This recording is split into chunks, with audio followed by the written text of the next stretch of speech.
క్రీస్తునామములో కూడి వచ్చిన మీ అందరికీ వందనాలండి. అందరికీ వందనాలు, దేవునికి స్తోత్రాలు. ప్రతి ఆదివారం చెప్పుకొని వస్తున్నటువంటి రీతిగానే ఒక వాక్యాన్ని మీకు గుర్తు చేస్తాను. ఈ సమయంలో చక్కటి వాక్యాన్ని ధన్యతలు ఏ విధంగా ఉండాలి, వినయ విధేయతలు కలిగి ఎవరైతే ఉంటారో వారిదే పరలోక రాజ్యమని దైవజనులు నవీన్ పాస్టర్ గారు చక్కటి వాక్యాన్ని బోధించారు. వారికి ప్రత్యేకమైన వందనాలు తెలియపరుస్తున్నాను. ఈ సమయంలో మనం ప్రతి ఆదివారం చెప్పుకొని వస్తున్నటువంటి రీతిగా దాయిది నువ్వు కూర్చోండి. ఆదికాండం కన్నులెత్తి చూచుట అనే అంశం గురించి నేను చెప్పుకుంటూ వస్తున్నాను. మైక్ తీసుకొని చదవండి. మైక్ సౌండ్ పెట్టినైనా 31వ అధ్యాయం 11, 12 వాక్యాలు చదువుకుందాం. ఆదికాండం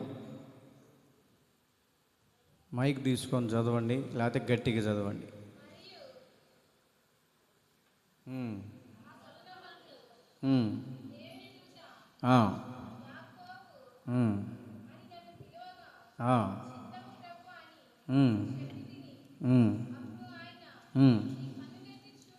నీ కన్నులెత్తి చూడుము,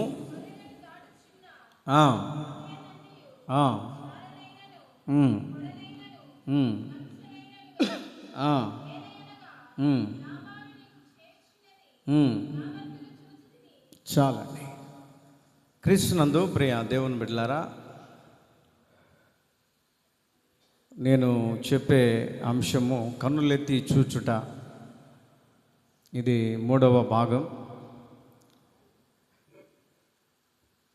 మొట్టమొదటిగా దేవుని వైపు కన్నులెత్తి చూస్తే దేశాన్ని అప్పగిస్తాడని, రెండవదిగా అబ్రహాము కన్నులెత్తి చూడగా ఇస్సాకుకు బదులు ఒక పొట్టేలు కనపడిందని, ఆ పొట్టేలు యేసుక్రీస్తు ప్రభువుకు సాదృశ్యంగా అని మీకు చెప్పాను. ఇప్పుడు 3వ మాటగా మనము గమనించబోతున్నాం. ఇక్కడ రాయబడినటువంటి సారాంశాన్ని మనం గమనిస్తే, యాకోబు దేవుని సన్నిధిలో ఎంతగానో తన మామైనటువంటి లాబాను దగ్గర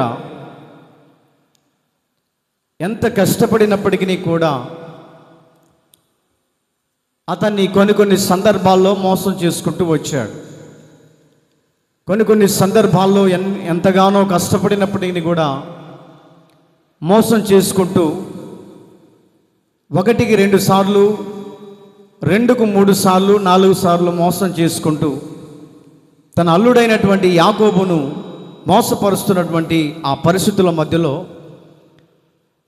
ఎవరికి చెప్పుకోవాలో, ఎవరిని పరామర్శించుకోవాలో, ఎవరికి చెప్పుకుంటే నా బాధ తీర్చబడుతుందో అర్థం కాలేని పరిస్థితుల్లో నా అన్నటువంటి వాళ్ళు తండ్రి దూరమైపోయాడు, తల్లి దూరమైపోయింది, తన స్వజనులను విడిచి వచ్చి మామైనటువంటి లాబాను దగ్గర బ్రతుకుతూ మోసపూరితమైనటువంటి కుట్రపూరితమైనటువంటి సమయ సందర్భాల్లో యాకోబు నడిపించబడుతున్నప్పుడు కట్టుకున్నటువంటి భార్య కూడా మామ వైపే మాట్లాడుతున్న సందర్భాల్లో తన బాధను ఎవరికి చెప్పుకోలేక, ఏమండి నా ప్రియ దేవుని బిడ్డలారా, కుట్టిమిట్టిలాడుతూ కన్నీటి మధ్యలో నడిపించబడుతున్న సందర్భాల్లో ఎవరికి ప్రార్థన చేశాడయ్యా అంటే దేవునికి ప్రార్థన చేశాడంట. దేవునికి ప్రార్థన చేస్తూ ఉంటే దేవుడు చెప్తున్నటువంటి మాట ఏంటంటే, అక్కడ రాయబడినటువంటి మాట, మరియు ఆ స్వప్నమందు యాకోబు యాకోబని పిలవగా, చిత్తము ప్రభువా అని నేను చెప్పి తిని, ఇదిగో నీవు కన్నులెత్తి చూడు, కన్నులెత్తి చూడు. క్రీస్తునందు ప్రియ దేవుని బిడ్డలారా, బాధ కలిగినప్పుడు మనుషుల వైపు కన్నులెత్తి చూస్తూ ఉంటాం. అనారోగ్యం కలిగినప్పుడు డాక్టర్ల వైపు కన్నులెత్తి చూస్తూ ఉంటాం. శరీర రోగంతో బాధపడుతున్నప్పుడు ఎవరు సహాయము చేస్తారు, ఎవరు నా బాధను ఆలకిస్తారు, ఎవరు నా ప్రార్థన ఆలకిస్తారు, ఎవరు నా యొక్క విన్నపాన్ని ఆలకిస్తారని కొన్ని సందర్భాల మధ్యలో కొన్ని సమయాలలో కొన్ని పరిస్థితుల మధ్యలో నడిపించబడుతున్నప్పుడు వారి సహాయము ద్వారానో వీరి సహాయము ద్వారానో వారి యొక్క పరిస్థితిని బట్టో వీరి పరిస్థితిని బట్టో వారి వైపు కనులు చూస్తూ ఉంటాం. నా ప్రియ దేవుని బిడ్డలారా, యాకోబును గమనిస్తూ ఉంటే దేవుడు స్వప్నమందుకు యాకోబు ప్రత్యక్షమయ్యాడు. యాకోబుకు ప్రత్యక్షమై కన్నులెత్తి చూడు అని దేవుని యొక్క వాక్కు వినపడుతూ ఉంది.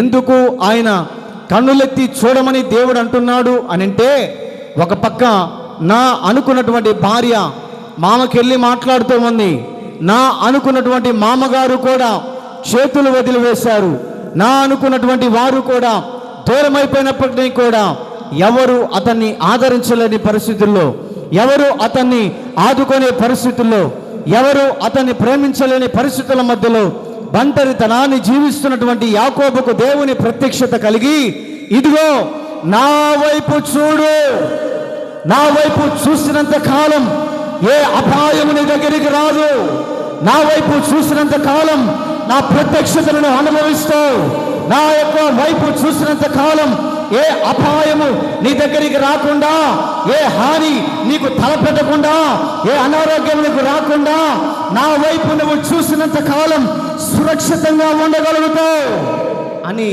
దేవుని వాక్కు ప్రత్యక్షమైందండి. నా ప్రియ దేవుని బిడ్డలారా, అక్కడ రాయబడినటువంటి మాట అట, యాకోబుకు స్వప్నమందు ప్రత్యక్షమై ఏమిటి ఆ మాట అంటే, కన్నులెత్తి చూడు. నా ప్రియ దేవుని బిడ్డలారా, కన్నులెత్తి చూచుటలో ఉన్నటువంటి ప్రయోజనం చాలా ఆశీర్వాదకరంగా ఉంటాయి.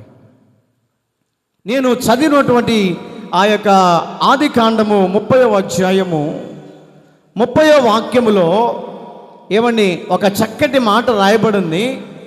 ఆ యాకోబు మామతో ఒక మాట అంటాడు. 30వ అధ్యాయం 30వ వాక్యం ఆది కాండం చదవమ్మా. నేను రాక మునుపు నీకున్నది కొంచెమే, అయితే అది తుదకు మహాభివృద్ధి పొందెను. అంటే లాబానుకు చిన్న మందగా ఉన్నాడు, చిన్న మందగా గొర్రెలు మేచుకుంటున్నాడు. ఏమండి, యాకోబు రాకమునుకు తన యొక్క స్థితి ఏ విధంగా ఉందంటే పని చేసుకుంటేనే తినాలి, గొర్రెలు కాసుకుంటూనే బ్రతకాలి, వాటిని నమ్ముకుంటూ ఏమండి మరలా కొత్తవి తెచ్చుకుంటూ ఆ విధంగా నడిపించబడుతున్నటువంటి సందర్భం లాభానిది. కానీ ఈ యొక్క యాకోబట ఏమండి ఎప్పుడైతే కాలు తన మామగారి ఇంటి మీద మోపాడో, కాలు మోపాడో, ఏమండి ఆ యొక్క యాకోబు చెప్తున్న మాట ఏంటంటే, ఇదిగో మామగారు లాబాను గారు, నేను రాక మునుపు నీకున్నది కొంచెమే, కానీ నేను వచ్చిన తర్వాత అది తుదకు మహాభివృద్ధి పొందింది. హల్లెలూయా, తుదకు మహాభివృద్ధి పొందింది. అంటే అర్థం ఏంటంటే, అప్పటి వరకు ఆశీర్వాదము అనేది లాబాను కుటుంబంలో లేదు, అప్పటి వరకు ప్రార్థనా జీవితం లేదు, అప్పటి వరకు ప్రార్థనా పరుడు కాదు, అప్పటి వరకు తన జీవితం ఎలాగుందంటే అదొక పాతాళనపు నడిపించబడుతున్నటువంటి మార్గాలలో ఉంది. లాబాను జీవితము చెడిపోయిన జీవితంగా కనపడుతుంది. లాబాను జీవితము దేవునికి దూరమైన పరిస్థితిగా కనబడుతూ ఉంది.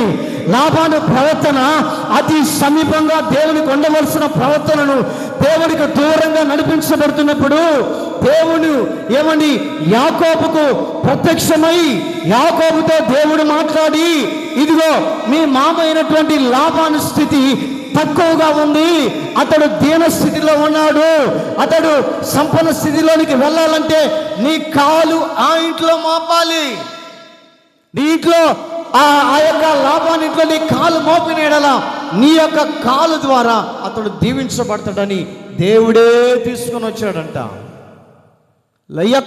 యాకోబు విషయంలో గమనిస్తూ ఉంటే, యాకోబు ఎప్పుడైతే తన కుటుంబంలో అడుగు పెట్టాడో, తన కుటుంబంలో లాబాను ఇంట్లో ఎప్పుడైతే అడుగు పెట్టాడో ఏమండి ఉన్నట్లో ఉండి ఏమండి గొర్రెల విషయంలో అవన్నీ డబల్ అయిపోతూ ఉన్నాయి. గొర్రెలు కనటం ప్రారంభించబడతాయి. ఏమండి తక్కువగా ఉన్నటువంటి అతని స్థితి ఏమండి తుదకు మహాభివృద్ధి చెందుతూ ఉంది. విస్తరించబడ్డాడు, ఆశీర్వదించబడ్డాడు, ఆర్థికంగా దీవించబడ్డాడు, ఆత్మీయంగా భక్తిలో ఎదుగుతున్నాడు. ఏమండి లాబాను ఏమండి అన్ని కోణాలలో చూస్తూ ఉంటే డెవలప్ అవుతూ వస్తూ ఉన్నాడంట, ఆశీర్వదించబడుతూ వస్తున్నాడంట.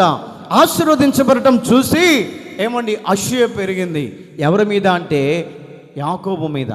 అయ్యో ఎక్కడి నుంచో ఇల్లిరికం వచ్చినటువంటి ఈ యొక్క లాభానికి ఇంత ఆస్తి నేను ఎందుకు ఇవ్వాలి, ఇంత నేను ఎందుకు రాసివ్వాలి అని అడ్డం తిరిగి ఏమండి అతనికి రావాల్సినటువంటి ఆస్తిని మరలా గుంజుకోవటానికి ప్రయత్నం చేస్తూ ఉంటేనట దేవుడు లాబానుకు ప్రత్యక్షమై ఏమండి లాబానుతో దేవుడు చెప్తున్నాడంట, ఇదిగో లాబాను, నీవు చేస్తున్నటువంటి పని ఏమిటి?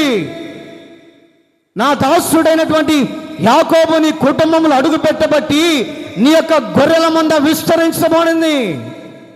నా సేవకుడైనటువంటి యాకోబు నీ కుటుంబంలో అడుగు పెట్టబట్టి బహుగా ఆస్తిపరుడుగా మార్చబడ్డావు. కానీ నీవు అతన్ని మోసము చేయటం ఏ విధమైనటువంటి మనస్సు నిన్ను ప్రేరేపించింది అని దేవుడట రాత్రి వేళలో ఆ యొక్క లాబానుకు ప్రత్యక్షమై గద్దిస్తున్నాడంట. లాబానుకు ప్రత్యక్షమై గద్దిస్తున్నాడు, జాగ్రత్త, నా దాసుడైనటువంటి యాకోబు విషయంలో మోసపూరితమైనటువంటి కుట్రను చేస్తున్నావు, జాగ్రత్త, నీకున్నటువంటి దానిని నేను సమూల నాశనం చేస్తాను, జాగ్రత్త, నీకున్నటువంటి ఆస్తిని దూరం చేస్తాను, జాగ్రత్త, నీకున్నటువంటి ధనమును కొల్లగొట్టేటట్లు చేస్తాను, జాగ్రత్త అని దేవుడట గత రాత్రే గద్దించాడట. ఇక చేసేది ఏమి లేక లాబాను ఏమండి యాకోబును మోసం చేసి ఇక యాకోబు ఇంటికి వెళ్ళిపోదాం, తండ్రి దగ్గరికి వెళ్ళిపోదాం, తండ్రి దగ్గరైనా కష్టపడితే నాకు ఆస్తిని పంచి పెడతాడు కదా, తండ్రి దగ్గరికైనా వెళ్ళి నేను ప్రలాపించుకుంటే నా తప్పైపోయిందని నేను నీ దగ్గరికి వస్తానంటే నన్ను ప్రేమిస్తాడు కదా అని ఏమండి ఈ యాకోబు ప్లాన్ చేసుకొని ప్రార్థన చేసుకుంటున్నటువంటి సందర్భంలోట దేవుడు ఆలోచన చెప్తున్నాడు, ఇదిగో ఒక్కసారి వెళ్ళి అతనితో నువ్వు మాట్లాడు అని మాట్లాడినప్పుడు దేవుడు ధైర్యకరమైనటువంటి మాట చెప్తున్నాడు, మామగారితో మాట్లాడుతున్నాడు. ఏమిటి ఆ మాట అంటే, ఇదిగో లాబాను, నేను రాకముందు నీకున్నది కొంచెమే, నీ పాత స్థితిని నువ్వు గుర్తు చేసుకో, నీ పాత పరిస్థితిని నువ్వు గుర్తు చేసుకో అని ఎప్పుడైతే గద్దించినటువంటి మాటను ఎప్పుడైతే పలికాడో ఏమండి లాబానట యాకోబు మాటలకి తల వంచాడంట. హల్లెలూయా, హల్లెలూయా.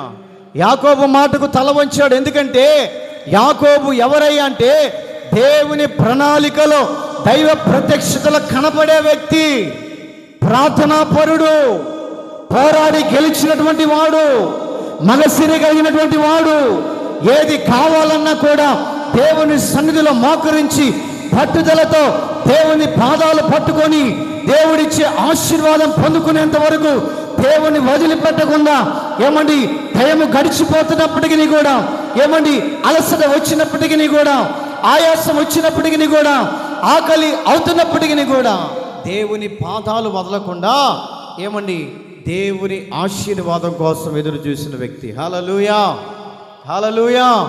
దేవుని ఆశీర్వాదం కోసం ఎదురు చూసిన వ్యక్తి అండి యాకోబు. ఇక చేసేది లేకుండా వెళ్ళేటప్పుడు ఒక మాట మాట్లాడుతున్నాడు, నేను రాకముందు నీకున్నది కొంచెమేనయ్యా, నేను రాకముందు నీకున్నది కొంచెమే, అది తుదకు మహాభివృద్ధి నొందింది, ఎందుకు నువ్వు ఇలా చేస్తున్నావు?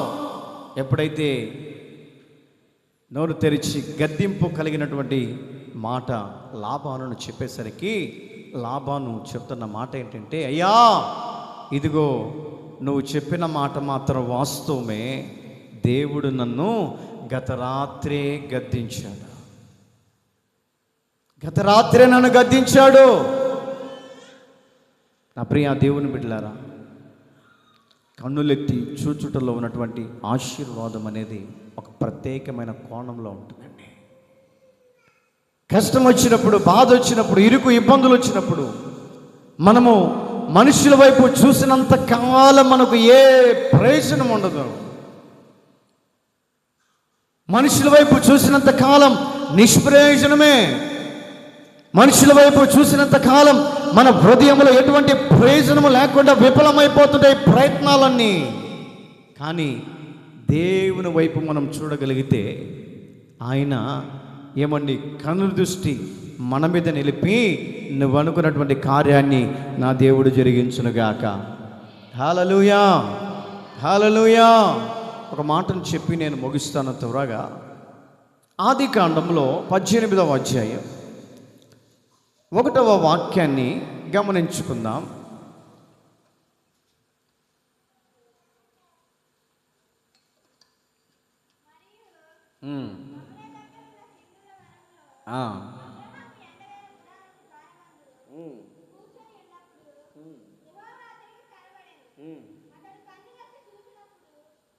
అతడు కన్నులెత్తి చూచినప్పుడు 3 మనుషులు కనపడుతున్నారంట. ఎవరు కన్నులెత్తి చూశారు? ఎవరు కన్నులెత్తి చూశారు అని అంటే అబ్రహాం అట. ఏమండి, తన దగ్గర ఉన్నటువంటి సింధూర వనము అనబడుతున్నటువంటి తోటలో కూర్చొని వర్క్ చేసుకుంటున్నాడంట.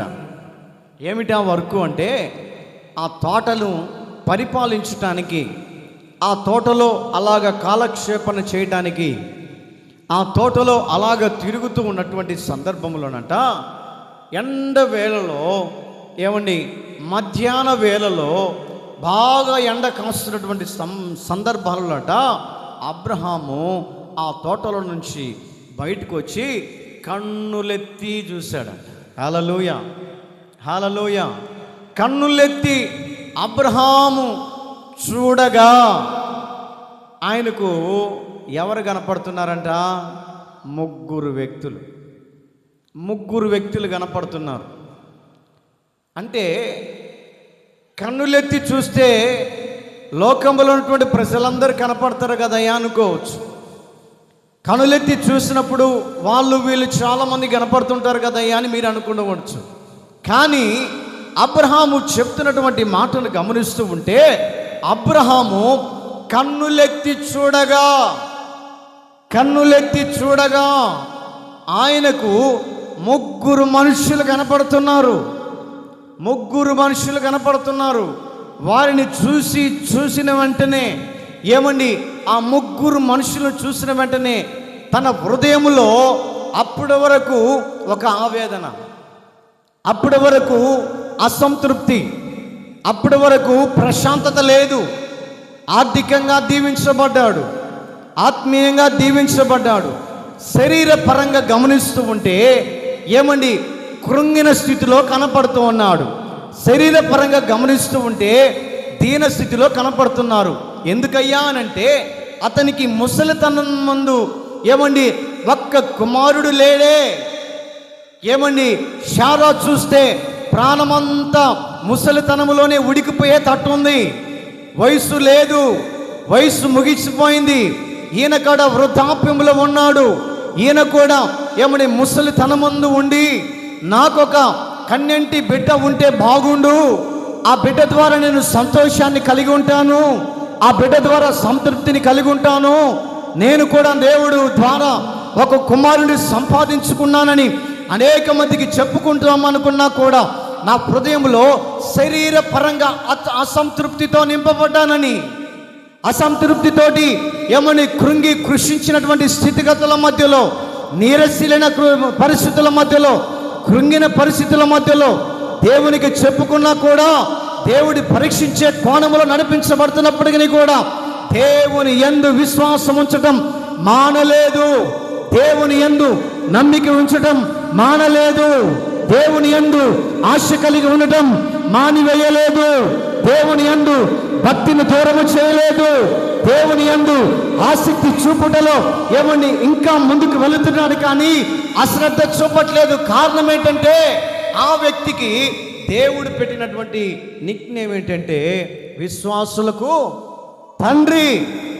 విశ్వాసులకు తండ్రిగా పిలువబడ్డాడు. విశ్వాసము అనున్నది నిరీక్షించు వాటి యొక్క నిజ స్వరూపమై ఉన్నది. నిరీక్షణ కలిగినటువంటి వారి జీవితంలో దేవుడు కార్యములు చేస్తాడు. చూశాడు కొన్ని సంవత్సరాలుగా. కొన్ని సంవత్సరాలుగా చూస్తున్నాడు. 50 సంవత్సరాలు అయిపోయింది, 60 సంవత్సరాలు అయిపోయింది, 70, 80, 90, 100 పడే ఆ స్థితిగతుల మధ్యలోకి నడిపించబడుతున్నాడండి సంవత్సరాలు. అప్పటి వరకు కూడా ఒక ఆసక్తి, అప్పటి వరకు కూడా ఒక నిరీక్షణ, అప్పటి వరకు దేవుని మీదటువంటి ప్రేమ, దేవుడి మీదటువంటి మమకారాన్ని పెట్టుకొని దేవుడు ఏ రోజుకైనా చనిపోయే స్థితిలో ఉన్నప్పటికీ కూడా దేవుడు నన్ను జ్ఞాపకం చేసుకుంటాడు అన్నటువంటి నిరీక్షణతో నింపబడ్డాడంట. హల్లెలూయా, హల్లెలూయా. ఎప్పుడైతే ఎండవేళలో 3 మనుషులు వస్తున్నారు.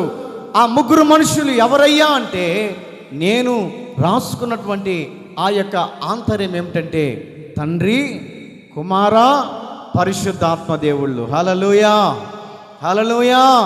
కొంతమందిని గమనియాలి. ఒక సావుకుడు ఇంటికి వస్తున్నాడు అనుకోండి, గొనుక్కుంటా ఉంటారు. కొంతమంది గమనించామనుకోండి, ఒక సావుకుడు వస్తుంటే సంతోషంతో రిసీవ్ చేసుకుంటా ఉంటారు. కారణం ఏంటంటే ఒక దేవుని సేవకుడు నీ ఇంటికి వస్తున్నాడంటే దేవుని సేవకుడిలో ఉన్నటువంటి సంతోషాన్ని నీ కుటుంబంలోనికి ఇచ్చి వెళ్ళటానికి వస్తున్నాడు. నీ కుటుంబము అప్పటి వరకు అసమాధానంగా ఉంది. నీ కుటుంబము అప్పటి వరకు అసంతృప్తితో ఉంది.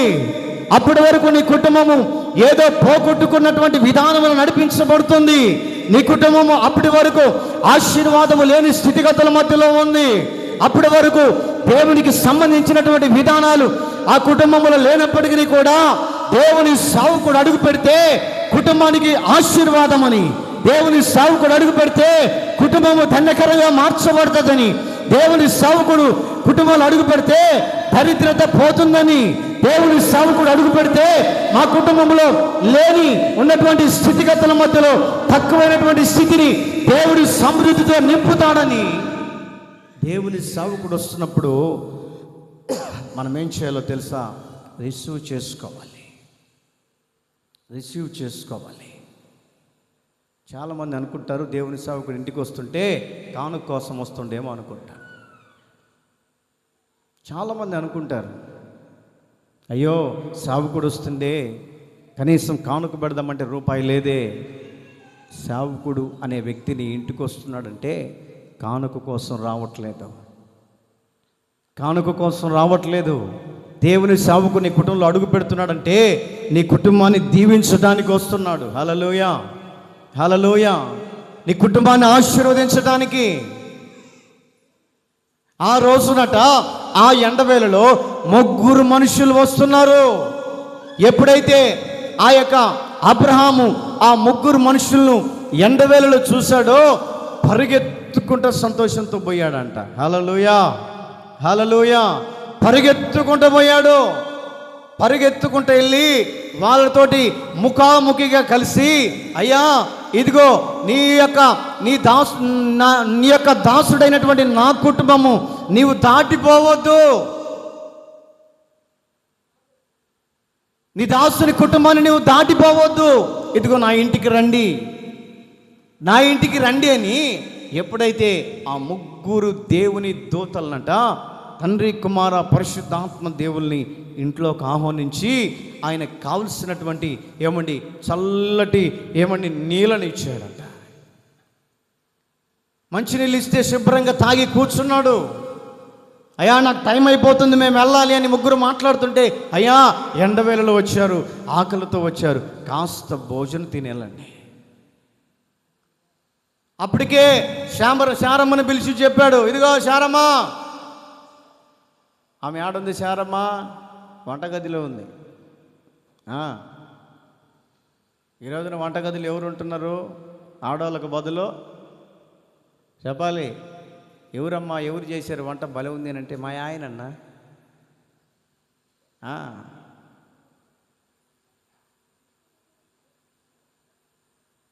ఈమె గారు చాలా బిజీగా ఉంది శారమ్మ.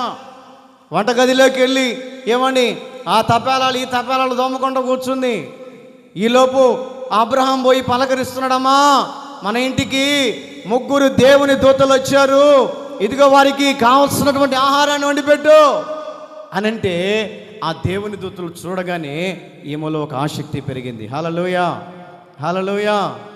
చుట్టాలు రావాలి ఇంటికి, ఒక 4 వస్తే చాలు. ఏమి 2 వస్తే ఏమైంది? ఎవరు వండి పెడతారు? పొద్దుగూకులు.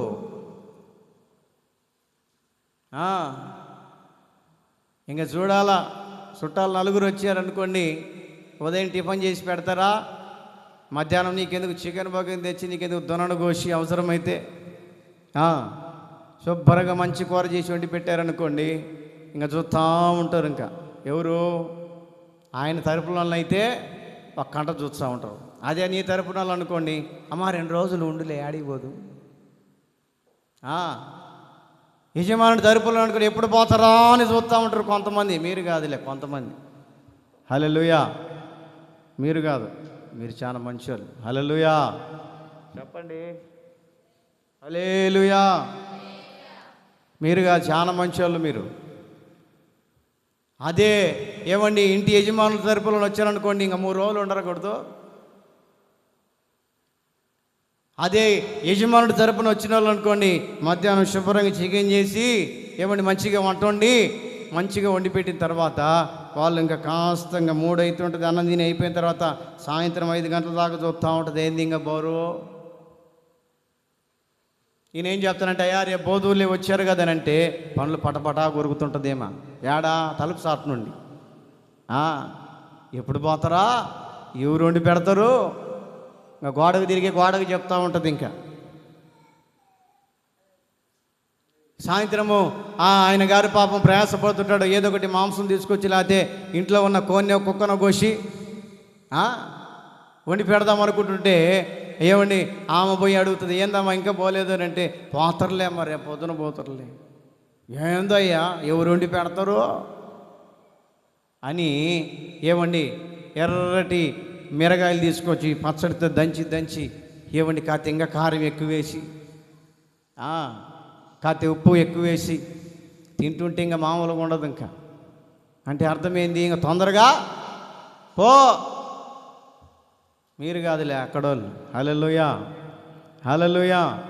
ఈమె దేవుని శ్రావకులను చూసిందంట, దేవుని దూతలను చూస్తుంది. చూడగానే ఈమె వృద్ధాప్యంలో ఉంది, ముడసలితనమందు ఉంది, ముఖమంతా ముడతలు పడిపోయాయి, గర్భం దాల్చడానికి కూడా శక్తి లేదు. గర్భమంతా ఏమండి తన గర్భము ఏమో ఉడికిపోయినట్లుగా అయిపోయి ఏమండి శక్తి లేనిదై, ఏ విధము చేతనైనా దేవుని బిడలు నా ఇంటికి వచ్చారు, దేవుని సేవకులు నా ఇంటికి వచ్చారు, దేవుని సేవకుడికి చక్కటి భోజనం పెట్టాలన్నటువంటి ఆశతోటి తనకున్న దాంట్లోనే తనకు కలిగిన దాంట్లోనే మంచి వంటకాలు చేసి పెట్టారంట. హల్లెలూయా, హల్లెలూయా. ఎవరికి చేశారయ్య అంటే తండ్రి కుమార పరిశుద్ధాత్మ దేవుణ్ణి, ఆ యొక్క దేవులని గృహంలోనికి ఆహ్వానించారు. ఎవరైతే దేవుని సేవకుని గృహంలోనికి ఆహ్వానిస్తారో ఆ కుటుంబాలకు క్షేమం కలుగుతుందండి, ఆ కుటుంబానికి ఆశీర్వాదం కలుగుతూ ఉంటుంది. కొంతమందిని నేను గమనిస్తూ ఉంటాను, ఏమండి ప్రార్థన అయిపోయిన తర్వాత ఏమండి భోజనాల విషయంలో గమనిస్తుంటే వండినోళ్ళే వండుతూ ఉంటారు. అంటే మిగతా వాళ్ళకి అక్కర్లేదేమో ఆశీర్వాదం, వండినోళ్ళే వండుతుంటారు. ఇంకా వాళ్ళకే పట్టింది బాధ్యత. దేవుని సేవకుడు ఉన్నాడే, సమర్పించుకొని దేవుని పరిచర్యలో కొనసాగుతున్నాడే, ఇంటికి తీసుకొని వెళితే మనకు ఆశీర్వాదమే, ఇంటికి తీసుకొని వెళితే అంత అన్నం పెడితే ఆశీర్వాదమే, ఇంటికి తీసుకొని వెళ్ళి ప్రార్థన చేసుకుంటే అంత కానుక పెడితే ఆశీర్వాదమే, ఇంటికి తీసుకొని వెళ్ళి ఆశీర్వాదాన్ని తీసుకొని వెళ్దామన్నటువంటి ఆలోచన కొంతమందికి ఉండదు. ఎప్పుడు చూసినా కూడా అన్న అమ్మ ఎవరింటికాడ భోజనం అంటే మా ఇంటికాడేనన్నా. ఎవరింటి దగ్గర ఎప్పుడు మీరే వండుతున్నారు కదా, ఎందుకు మీరు అని అంటే, అయితే లేనా దేవుని సేవకులు మా కుటుంబంలో అడుగు పెడితే మాకు ఆశీర్వాదం. దేవుని సేవకుడు మా కుటుంబంలో అడుగు పెడితే మాకు ఆశీర్వాదం. ఈ రోజున చాలామంది కూడా దేవుని సేవకుని రిసీవ్ చేసుకునే విధానాల్లో ఉండట్లేదు. ఒకవేళ వాళ్ళకు లేని పరిస్థితి అంటే లేదు, దేవుడు అన్ని విధాలుగా సమృద్ధినిచ్చాడు, అన్ని విధాలుగా దేవుడు ఆశీర్వదించాడు, అన్ని విధాలుగా దేవుడు ఆశీర్వదించి ఏమన్నా మంచిగా 3 పూట్ల తిని తృప్తిగా ఉండేటట్లుగా దేవుడు చేస్తున్నప్పటికీ కూడా దేవుని సేవకుని విషయంలో వెనకాడుతూ ఉంటారు. కొన్ని కుటుంబాలు ఎక్కడ వేసిన గొంగలు అక్కడ అన్నట్లుగానే ఉంటాయి. దీవించబడలేరు, ఆశీర్వదించబడలేరు, ఆర్థికంగా అభివృద్ధి పొందలేకపోతున్నారు, ఆస్తుల పరంగా అభివృద్ధి పొందలేకపోతున్నారు, దేవుని భక్తి పరంగా అభివృద్ధి చెందలేకపోతున్నారు. గల కారణం ఏంటంటే దేవుని సేవకుణ్ణి రిసీవ్ చేసుకున్న విధానం తెలియట్లే. ఎప్పుడు చూసినా వండిన వాళ్ళే వండుతూ ఉంటారు. మరి ఎందుకు మరి అట్లా తయారైపోతున్నారో నాకు అర్థం కావట్లేదు.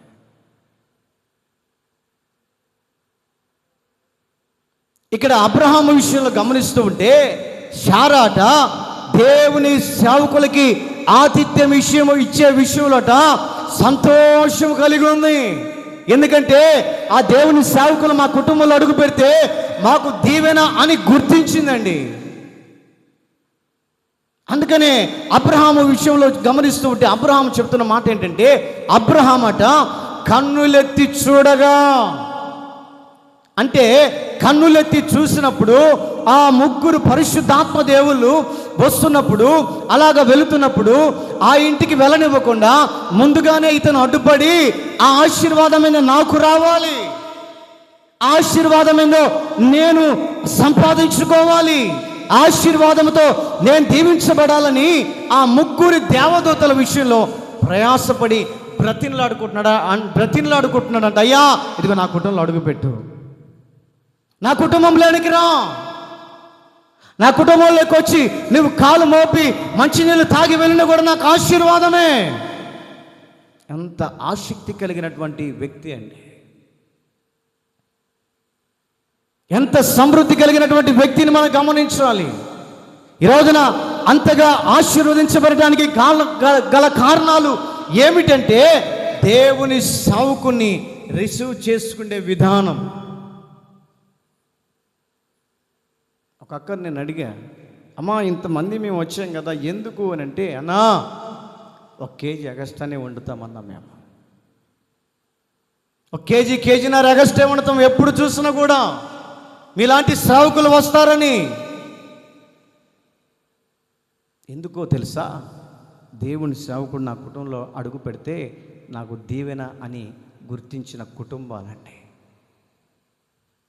దేవుని సేవకుడు ప్రార్థన చేసి మా కుటుంబంలో కన్నీరు కార్చి వెళితే మా కుటుంబంలో ఉన్నటువంటి దరిద్రత ఆ కన్నీళ్ళలో కొట్టుకు వెళ్ళిపోతుందని, దేవుని సేవకుడు కన్నీరు కాచి నీ కుటుంబం గురించి ప్రార్థన చేసినప్పుడు నీకున్నటువంటి అప్పుల బాధను దేవుడు తొలగిస్తాడని, నీకున్నటువంటి అనారోగ్యాన్ని దేవుడు కొట్టివేస్తాడని, నీకున్నటువంటి అసంతృప్తిని దేవుడు తొలగించి తృప్తితో నింపుతాడన్నటువంటి విశ్వాసం కలిగిన దానవై కలిగిన వాడిగా నీవు నీ కుటుంబము సావుకుని రిసీవ్ చేసుకుంటున్నావంటే దేవుని ఆశీర్వాదం నువ్వు తీసుకుని వచ్చినట్టే. ఒక సావుకుని కుటుంబంలో అడుగు పెడుతున్నానంటే ఆశీర్వాదం డైరెక్ట్గా నా ఇంట్లో అడుగు పెడుతున్నాను నేను నాకు నమ్మకం కలిగి ఉండాలండి. దేవుని సేవకుడే నా కుటుంబానికి వస్తున్నాడు నన్ను దీవించడానికని ఒక విశ్వాసం అనేది నీ హృదయంలో ఏర్పడాలి. శారాను గమనిస్తూ ఉంటేనట ఏమండి, అప్పటి వరకు నీరసంగా ఉన్నటువంటి ఆమె, అప్పటి వరకు అనాలోచనగా ఉన్నటువంటి ఆమె ఎప్పుడైతే ఈ 3 వ్యక్తులను చూస్తుందో హడావుడిగా అయ్యా కొద్దిసేపు ఆగండి అని చెప్పేసి వాళ్ళని అలా కూర్చోబెట్టి అబ్రాహాము ఏమంటే పక్కన వాళ్ళ దగ్గర కూర్చొని వాళ్ళతో వ్యవహారం చేస్తున్నటువంటి సందర్భంలోనట, మాట్లాడుకుంటున్న సందర్భంలో ఈలోపు రెడీ చేసేసిందంట వంట. ఈలోపు రెడీ చేసింది, మంచిగా మంచి వాసన వస్తూ ఉంది, గుమలాడిపోతూ ఉంది. ఒక పక్క దేవుని దూతలు అంటున్నారు టైం అయిపోతుంది మేము వెళ్తాంలే అంటే లేదు లేదు లేదయ్యా, ఎండ పూట వచ్చారు, ఆకలితో వచ్చారు, కాస్త భోజనం చేయండి బాబు. ఎందుకు ఈ మాట నేను చెప్తున్నానంటే, దేవుని యొక్క దాసులను ఏ కుటుంబం అయితే ఇంట్లోనికి చేర్చుకుంటుందో దేవుని దాసులలో ఉన్నటువంటి సమాధానం మీ కుటుంబాల మీదకి వచ్చునుగాక. చెప్పండి గట్టిగా హల్లెలూయా. దేవుని సేవకుల్లో ఉన్నటువంటి భక్తి మీ పిల్లల మీదకి దిగి వచ్చునుగాక. దేవుని సేవకుల్లో ఉన్నటువంటి ఆరోగ్యం మీ కుటుంబం మీద ఏలుబడి చేయనుగాక. కారణం ఏంటంటే దేవుని సేవకుని చేర్చుకున్నటువంటి కుటుంబాలలో సమృద్ధి ఉంటుందండి, సమృద్ధి ఉంటుంది, సమృద్ధి ఉంటుంది. ఈ మిట్ట మధ్యాహ్న వేళలో శారా దేవుని దూతలు రిసీవ్ చేసుకుంది, చక్కటి భోజనం పెట్టింది. వెళుతూ ఆశీర్వాదకరమైన మాట చెప్తుంది, ఇదిగో వచ్చే సంవత్సరం కల్లా నీ కౌగిటిలో గొప్ప నవ్వు ఉండబోతుంది. హల్లెలూయా. అప్పటి వరకు నిట్టూర్పుల మధ్యలో ఉంది, దుఃఖం మధ్యలో ఉంది, సంతోషం లేదు, సమాధానం లేదు. ఎప్పుడైతే దేవుని సేవకులు దేవుని దూతలు ఆ కుటుంబంలో అడుగుపెట్టి వెళ్ళాడో అప్పటి వరకు ఉన్నటువంటి దుఃఖం అంట, నిట్టూర్పులు కొట్టివేయబడ్డాయి, సంతోషంతో ఉందంట. కారణం ఏంటో తెలుసా? ఆ దేవుని సేవకులు వచ్చి శుభవచనాన్ని పలికారట. దేవుని సేవకుడిని కుటుంబంలో అడుగు పెడితే నీకు శుభం అండి. దేవుని సేవకుల్ని కుటుంబంలో పెడితే ఆశీర్వాదం. దేవుని సేవకులు ఉన్నటువంటి మంచితనం, దేవుని సేవకులు ఉన్నటువంటి ప్రార్థనాత్మ, దేవుని సేవకులు ఉన్నటువంటి భక్తి నీ కుటుంబం మీద ఏలుబడి చేస్తుంది. ఎందుకో తెలుసా? దేవుని సేవకుని నీవు రిసీవ్ చేసుకున్నావు కాబట్టి, దేవుని సేవకుని నువ్వు రిసీవ్ చేసుకున్నావు కాబట్టి. ఈ మిట్ట మధ్యాహ్న వేళలో ఎవరి వైపు మనం కన్నులు ఎత్తాలి అని అంటే, యాకోబు మామ ద్వారా నష్టపోయాడు, ఆస్తి ద్వారా నష్టపోయాడు, ఒక పక్క సంపాదించినటువంటి ఆ గొర్రెల మంద ద్వారా నష్టపోయినప్పటికీ కూడా దేవుని స్వప్నమందు దేవుడు ప్రత్యక్షమై మాట్లాడిన మాట, నేను ఉన్నాను, భయపడకు, కన్నులెత్తి చూడు. ఈ రోజున మనం ఎవరి వైపు కన్నులెత్తుతున్నాం? ఎవరి వైపు మన యొక్క విధానం కన్నులెత్తి చూస్తూ ఉన్నాం? శారా, అబ్రహాం దేవుని దూతలు వస్తున్నప్పుడు ఎండవేళలోట కన్నులెత్తి చూశాడు. పరిశుద్ధాత్మ దేవులు ముగ్గురు అనే వ్యక్తులు కుటుంబంలో అడుగు పెట్టాడు. కుటుంబంలో వచ్చే సంవత్సరం కల్లా సమృద్ధి కలుగుతుందని చెప్పాడు, నవ్వును కలుగుతుందని చెప్పాడు, ఆస్తిపరంగా దీవించబడుతుందని చెప్పాడు. దేవుని దూతలు చెప్పిన ప్రకారం కుటుంబం రిసీవ్ చేసుకుంది. ఆ ప్రకారమే వచ్చే సంవత్సరం కల్లా ఇస్సాకును కౌగిటిలో పుట్టడానికి గల కారణం ఏంటంటే, కన్నులెత్తి దేవుని దూతల వైపు చూశాడు. ఈ రోజున నా ప్రియ దేవుని బిడ్డలారా, కన్నులెత్తి దేవుని వైపు చూడాలి. కన్నులెత్తి దేవుని సేవకుడు మా ఇంటికి వస్తే ఆశీర్వాదం మాకు ఉంటుందని, దేవుడు సేవకుడు మా కుటుంబంలో నడుచుకుంటూ వచ్చి మా కుటుంబంలో కాలు మోపితే మాకు ఆశీర్వాదం అని నువ్వు కన్నులెత్తి చూడగలిగితే, ఆ దిశగా దేవుడు మిమ్మల్ని మీ కుటుంబాలను ఆశీర్వాదకరంగా మార్చునుగాక. తలలు వంచండి, చిన్న ప్రార్థన చేసి